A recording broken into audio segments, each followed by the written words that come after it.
Hey, what's up guys? Welcome back to another video. If you haven't been to this channel yet, then welcome to my YouTube. This video is all about Ironman 70.3 Swansea. And first, I'm going to get myself sorted, get out on the bikes, and then I'll chat to you guys in a bit. So I'm like, I think 5 days after the race. It's Friday now. So I'm going out on an easy ride and I haven't had much lunch. So I've got some little gummy chews in my back pocket, basically to make sure that I don't bonk when I follow Will's wheel while he's doing a session. Okay, so basically it is, been a bit of a recovery week for me. I've got a lot of races coming up this season still, back end of the year. So I'm just trying to, for the most part, make sure that I'm fully recovered from the races that I've just done. So Switzerland and Swansea, which I'm going to talk about in this video, and then have this weekend to chill out. Have this weekend to chill out, and then back on it Monday for what is going to be a pretty hellish 7 days.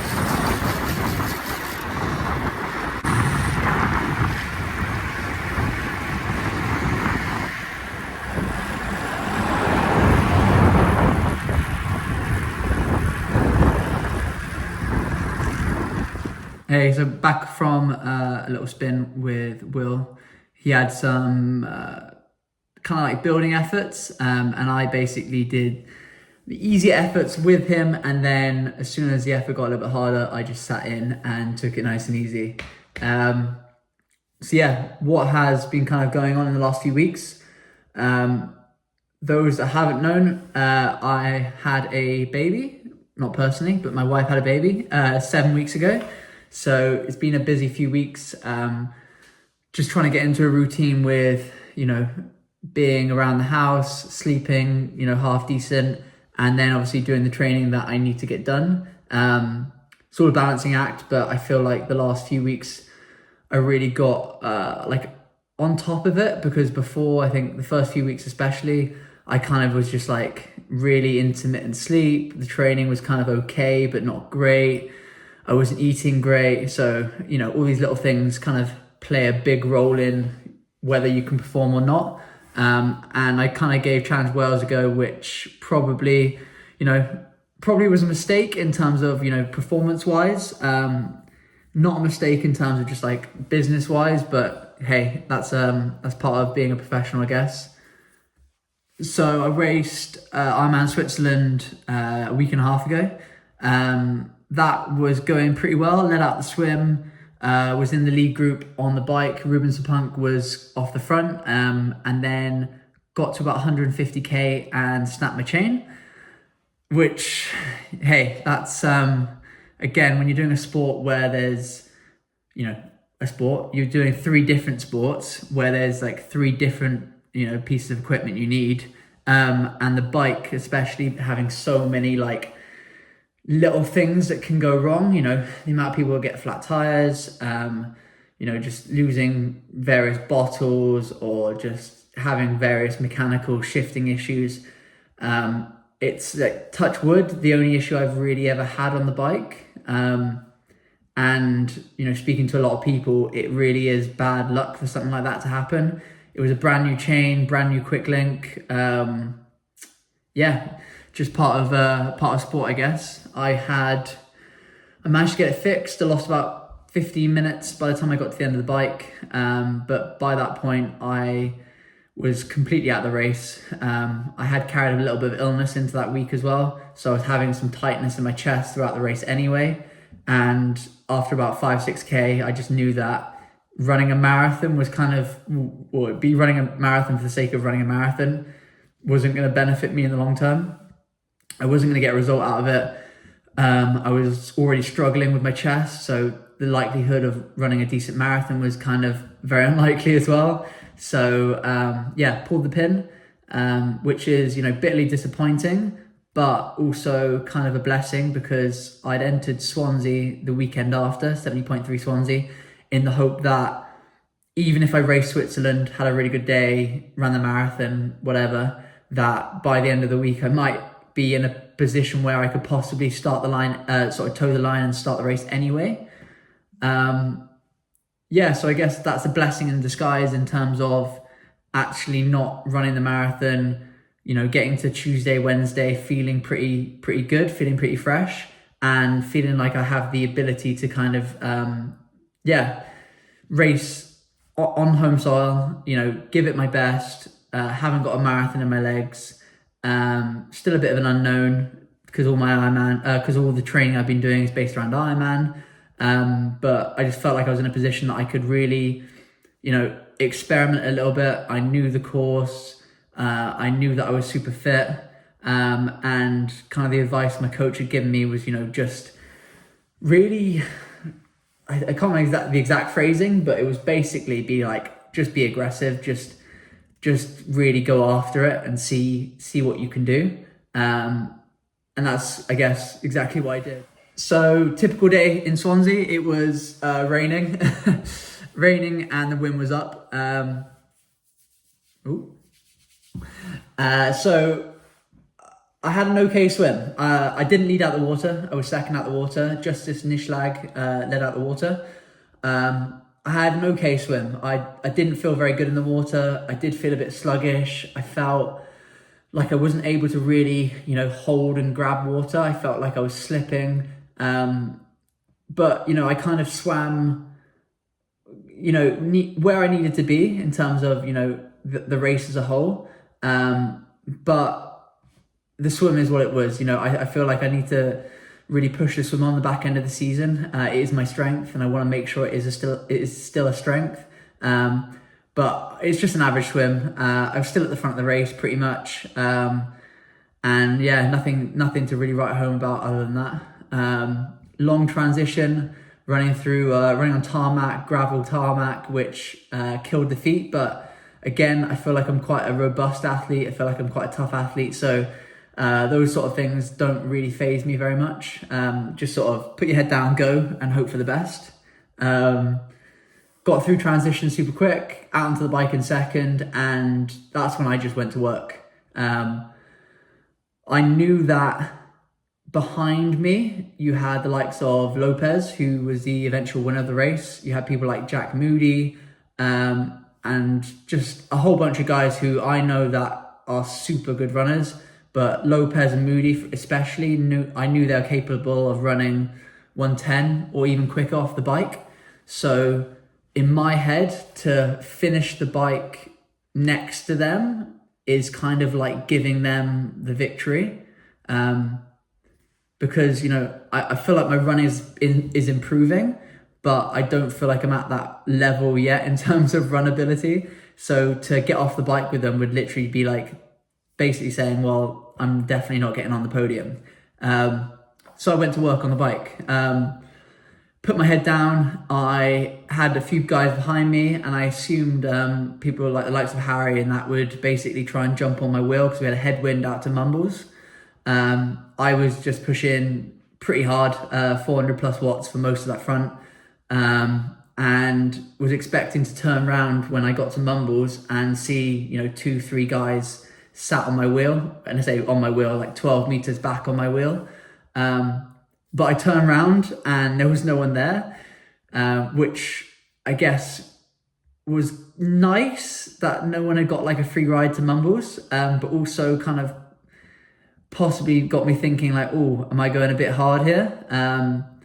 But I could see Justice just ahead of me, so I kind of went to work, and I kind of yo-yoed. So me and him were riding super well. We were just riding super individually. He would stretch the gap out to 45, 50 seconds, and then I'd pull the gap back to like 15, 20 seconds, but we never really got like in touch with each other. We were always separate. But it kept me super motivated because I was always chasing him. I feel like he knew that I was catching him, and then he'd push on a little bit as well. And every split we were getting to people behind was that it was just ballooning out, which was, again, motivating for me, that I was putting myself in a good position come the run for a good result. And I think if you don't risk sometimes in terms of like pushing a little bit harder, especially in professional sport, you're not necessarily giving yourself an opportunity to succeed. Like you can always play safe, and get like safe results. But I feel like to get good results, you've got to be a bit risky sometimes. So yeah, I just kept my head down basically. At about 55, 60K, I came around a corner and I saw Justice pulling over. And he had a flat tire, I believe, which again, at the time I was a bit, you have these really weird mentality when you're racing, because my first initial thought was like, oh, that's a shame. Like I was trying really hard to catch that guy. And like we were like riding super well, but then instantly like your mind flips and goes, well, actually, no, that's a great thing. Like now I'm leading the race. Because like, I think we were pretty much like neck and neck in terms of bike performance at that point. So that kind of, again, that elevated how I felt, because now I'm leading the race, and that maybe pushed me to, continue the effort and keep pushing on, because my normalized power really didn't drop off from that point. I really held strong to the end, and I'm not sure if Justice was planning to do the same or if he was planning to ease off in the last 30K.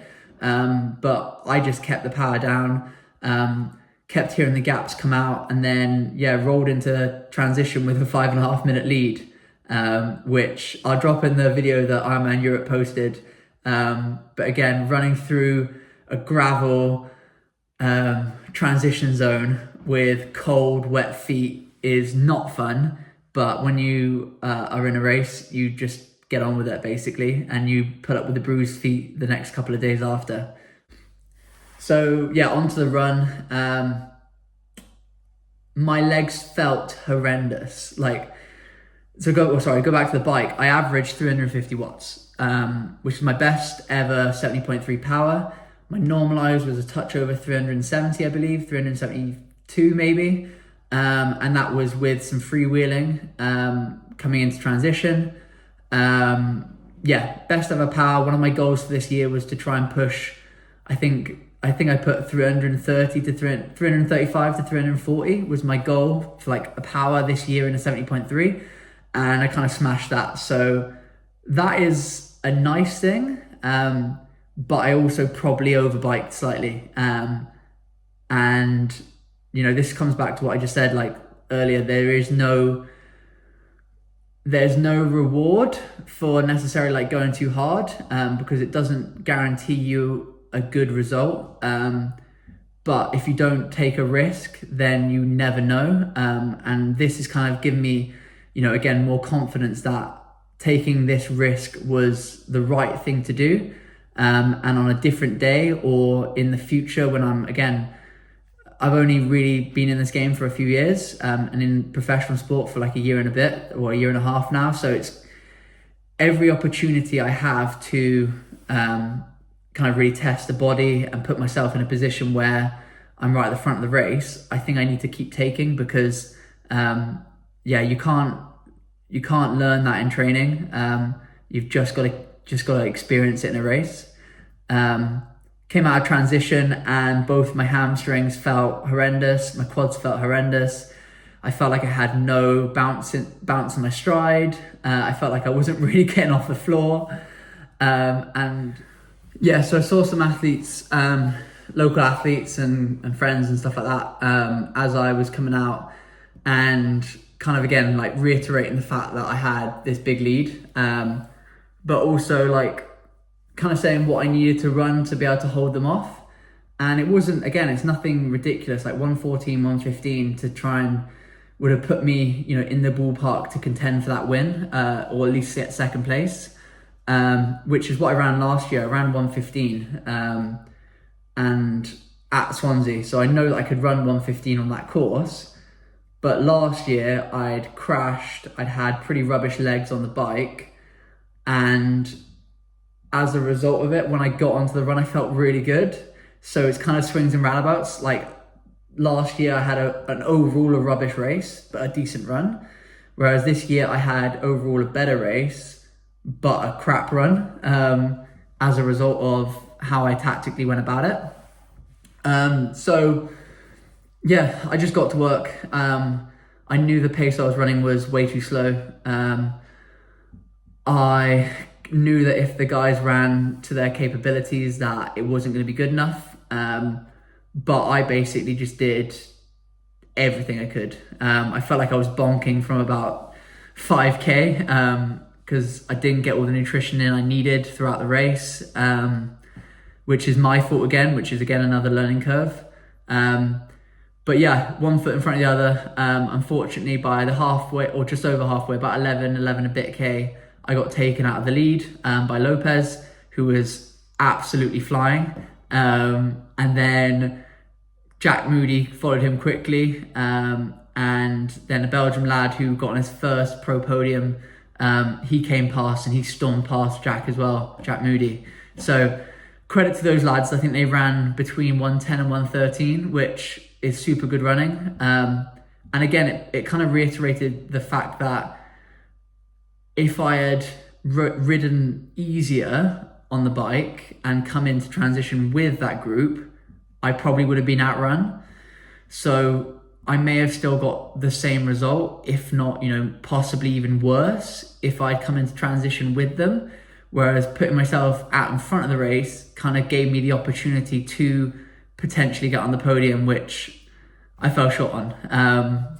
Simple, but yeah, frustrating at the same time because my run has been really, really good this year in training, and I haven't really seen the performance that I know I'm capable of on the run. And obviously I think this race, it was kind of my fault for how hard I rode on the bike, but hopefully that performance will come soon. I was getting chased down pretty hard by some local athletes. So I say local, British athletes. So Harry Palmer was placed behind me in 5th, and then Liam Lloyd in 6th. And both of those two ran super strong. Definitely had me sweating that they might catch me. But luckily I had enough in the tank or enough buffer after the bike to hang on for 4th place, which is actually my best Ironman branded result. So I came before this, my best Ironman branded result was 5th at Ironman Wales end of last year. So this was a little bit of a improvement. So 4th place, not quite my pro podium that I was hoping for, especially midway through the run. But hey, I think I'm showing, maybe not to you guys, but I'm showing to myself that I am making some serious improvements. I need to get my swim, really, really sharp. It definitely wasn't its best at Swansea at the weekend. But my legs on the bike, my position on the bike, how I'm riding the bike is in an awesome position.